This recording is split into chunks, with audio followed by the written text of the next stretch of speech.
Zubair bin Awwam itu di akhir meninggalnya meninggalkan harta 11 triliun. Umar bin Affan di akhir meninggalnya meninggalkan harta tunai kurang lebih 6 triliun rupiah. Dengan 3.000 ekor unta dikalikan 14 juta per ekor, kemudian 3.000 ekor kambing dan 500 kuda perang yang harganya sebagaimana kudanya Pak Prabowo yang diinfakkan ke Ustaz Arifin Ilham 1,2 miliar. Berarti kalau 50 kuda berarti 50 miliar. Jadi wajar kalau dalam 25 tahun Islam kemudian bisa berjaya karena ada ta'amul dari kaum agnia yang kemudian mendukung proses Islamisasi. Bapak Ibu bisa bayangkan di dalam Sirah yang ditulis oleh Jalaluddin As-Suyuti ketika negosiasi membebaskan Bilal dari Umayyah, itu Abu Bakar itu harus menembus 317 juta 357 juta kalau dirupiahkan sekarang seorang Bilal. Itu baru Abu Bakar. Sekarang Abdurrahman bin Auf di dalam sejarah itu pernah membebaskan 30.000 budak, dikalikan rata-rata 300 juta untuk satu budak, sudah berapa miliar? Hampir 1 triliun. Tapi dalam waktu sekejap maka kekuatan Islam bertambah 30.000 orang. Itulah hebatnya sahabat. Jadi selama ini kita tidak pernah terbayangkan nilai-nilai rupiahnya. Yang kita dengar selalu dinar dan dirham. Bahkan angkanya berapa pun kita tidak pernah tahu. Dan ternyata sekarang sejarah menguak bahwa ternyata kekuatan ta'awun itulah yang kemudian rahasianya bahwa sepeninggal Rasulullah SAW, seluruh istri-istrinya itu secara pribadi ditanggung oleh Abdurrahman bin Auf, dan setiap istri beliau mendapatkan tanggungan dalam waktu 1 tahun kalau kita hitung angkanya 2,3 miliar. Berapa kira-kira per bulan? 1 buat istri Rasul 2,3 dibagi 12. Sangat luar biasa. Abdurrahman bin Auf di dalam satu kesempatan pernah menghadiahkan 700 ekor unta berikut dengan seluruh muatannya untuk seluruh penduduk Madinah. Dan ternyata itu hanya awal, karena kemudian seluruh penduduk Madinah pada masa itu semua ditanggung oleh seorang Abdurrahman bin Auf.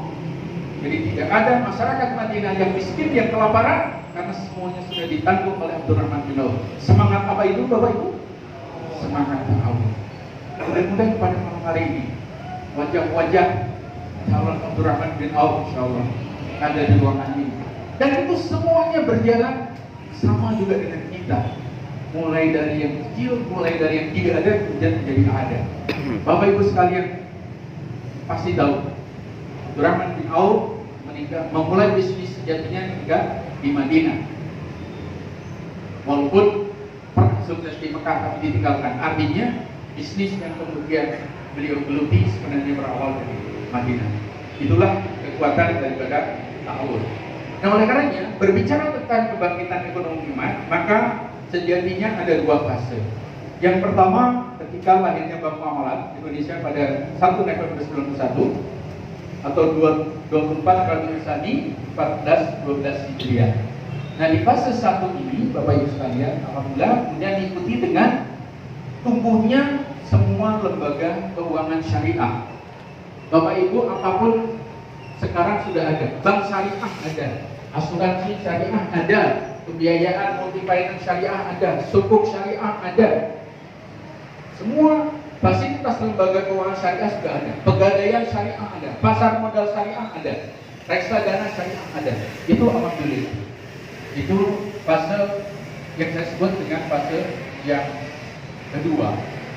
Nah, kemudian pada kebangkitan yang kedua ini momentumnya adalah momentum 212 pada tahun 2000 Desember 2016 ya. Pada tanggal 2 Desember 2016. Nah, di sini mulailah kemudian kita bergeser untuk tidak fokus saja pada financial institution, lembaga keuangan.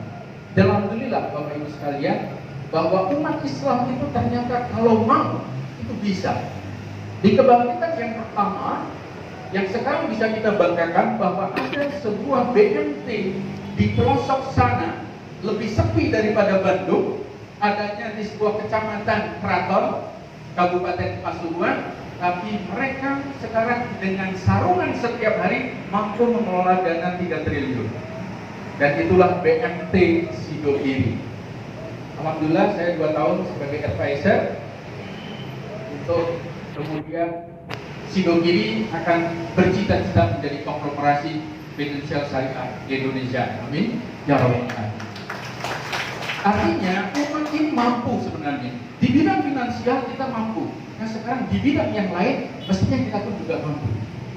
Jadi kalau financial institution sudah kita rambah, maka waktunya kita beralih kepada yang non finansial.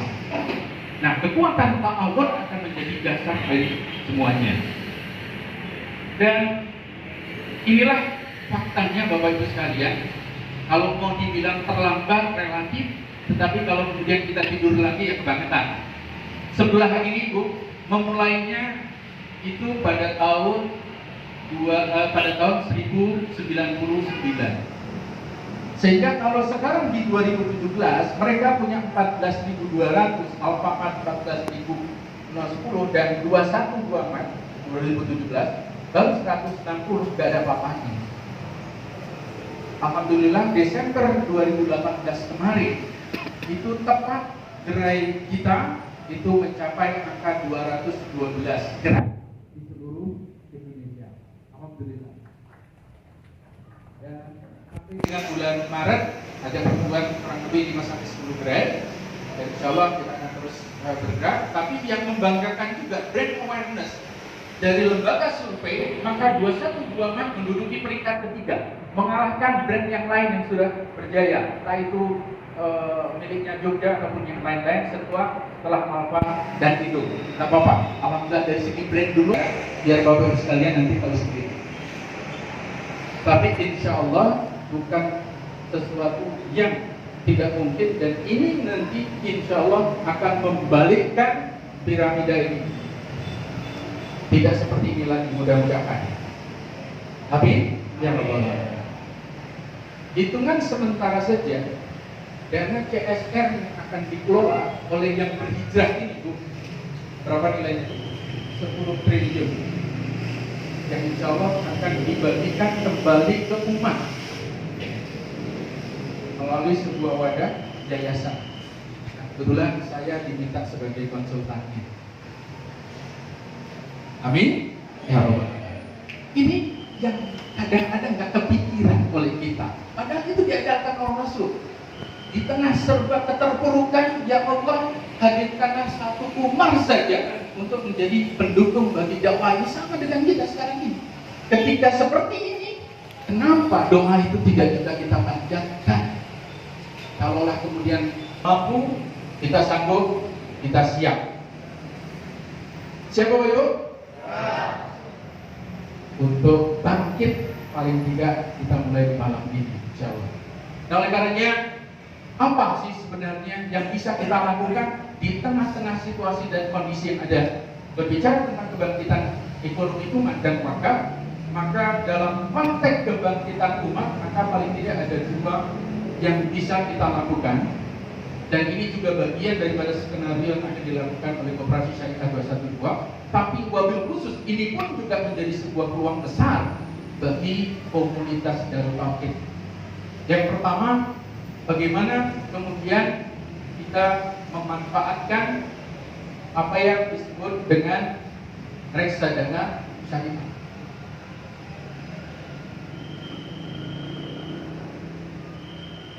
Reksadana syariah, Bapak Ibu sekalian, itu adalah sebuah instrumen penggalangan dana yang kemudian saat ini masih tidak dilirik oleh umat.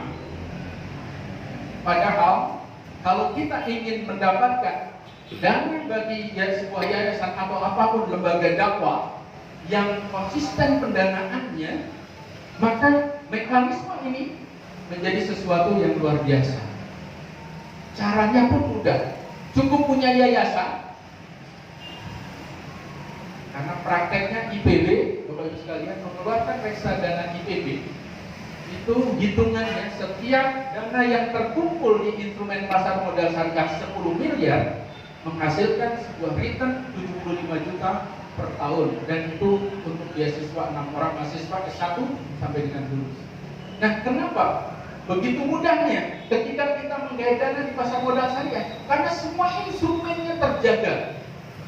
Siapapun orangnya pasti percaya karena dilindungi oleh otoritas jasa keuangan, dikelola dengan sangat profesional.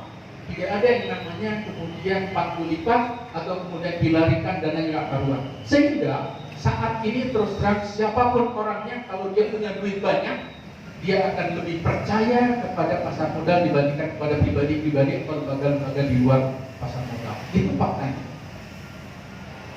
Jadi kenapa umat kita yang orang-orang kayanya juga banyak juga nggak kita gait? Nah, ini hitungan sederhananya. Ketika isu reksadana syariah nanti bisa dikemas, apakah untuk misalkan pemberdayaan umat Darut Tauhid, isunya tinggal kita kemas. Nah, kemudian nanti yang akan mengeluarkan namanya manajer investasi, kita tinggal duduk diam, mereka yang mau exercise, memang bayar Pak. Bayarnya juga lumayan mahal untuk meng-create ini, tapi itu pun bisa kita balikin nanti dari hasil return yang diperoleh. Ibaratnya yang penting kita punya dana talangan dari yayasan, ini biasanya berkisar nyampe sekitar di bawah 500 jutaan untuk meng-create ini. Tapi begitu nanti dana yang dikumpul katakanlah 1 triliun, maka kurang lebih sudah ada 750 juta per tahun yang akan dimiliki oleh yayasan. Dan itu makin lama makin besar. Jadi kalau Pak Ferry mau ngumpulin berapa Pak? 2 triliun gitu, mudah sekali Pak. Pakai instrumen reksadana syariah. Dan ini Pak Ibu sekalian, peminatnya yang akan invest itu boleh muslim, non muslim, karena yang penting investasinya adalah di pasar modal syariah. Nah, nanti return investasinya inilah yang kemudian diberikan kepada yayasan. Di IPB itu return investasinya 100% dikasihkan ke yayasan. Di beberapa reksadana syariah yang lain itu 70-30, ada yang 50-50, tergantung. Nah, IPB mengeluarkan isu reksadana syariah, maka seluruh alumni di Indonesia yang nggak punya duit bisa beli karena harganya per unit sangat terjangkau, 100.000 rupiah. Mekanismenya semuanya mudah sekali, sudah berbasis online dan disediakan, sehingga ini akan menjadikan sebuah dana yang sustainable bagi gerakan dakwah. Itu yang pertama. Yang kedua adalah sama menggunakan instrumen pasar modal. Dan ini saya sering katakan Pak Ferry, kita harus punya mimpi namanya Darut Tauhid Incorporated, konglomerasi Darut Tauhid. Bisa, sangat bisa sekali. Karena kebetulan 2 tahun yang lalu saya terlibat di dalam sebuah exercise bagaimana non-muslim para pengusaha dengan sangat mudahnya hanya dalam hitungan 6 bulan mengumpulkan duit 2,5 triliun. Hanya dalam waktu 6 bulan.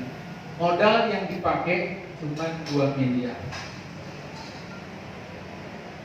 Artinya kalau kemudian penggalang dana 2,5 triliun kembaliin duit 2 miliar itu tidak ada apa-apanya. Nah, apa yang bisa kita lakukan?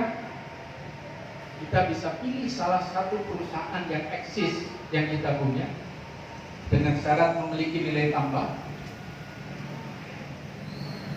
Nah, nilai tambahnya punya networking dan database. Inilah barangkali yang digagas oleh Pak Wahyu dan Pak Ferry pada malam hari ini, bahwa kita ingin memperkuat di sini. Nah, tentu tidak sekedar database saja dan networking saja.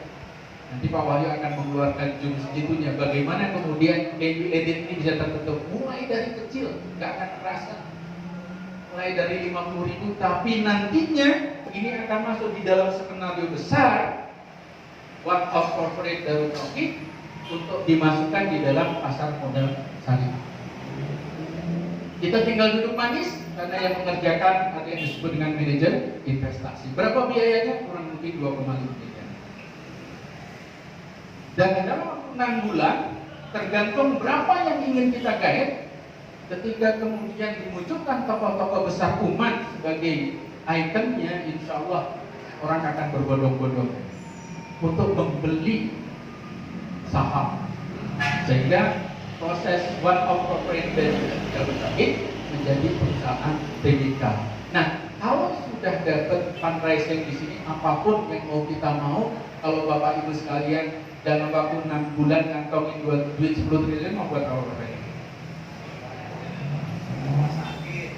Rumah sakit, beli bank, beli asuransi cuma 200 miliar Pak. Kalau Bapak Ibu sekalian dengan metode ini bisa gait 10 triliun dalam waktu 6 bulan, apapun bisa kita lakukan. Hanya ini akan menjadi wacana kalau tidak kita mulai dari langkah yang sederhana, yang insya Allah nanti akan dimulai dari bagaimana networking yang ada kemudian disolidkan, kemudian kita memiliki database, dan itulah yang nanti akan dijual di dalam pasar modal. Bapak Ibu sekalian sering lihat di setiap restoran cashback GoPay 50%, sering ya? GoPay Pak, salah satu pemiliknya cerita kepada saya, setiap bulan mereka membakar uang 350 miliar. Jadi kalau Bapak Ibu dapat diskon, ini sebenarnya diskonnya yang bayarin GoPay. Restoran sih tetap dapat harga, kan harganya 10, diskonnya 50 ya. Berarti kan kita cuma bayar 50, maka yang 50 sebenarnya berasal dari GoPay. Dan ini 350 miliar per bulan mereka keluarkan. Untuk apa? Untuk ini. Kalau database rakyat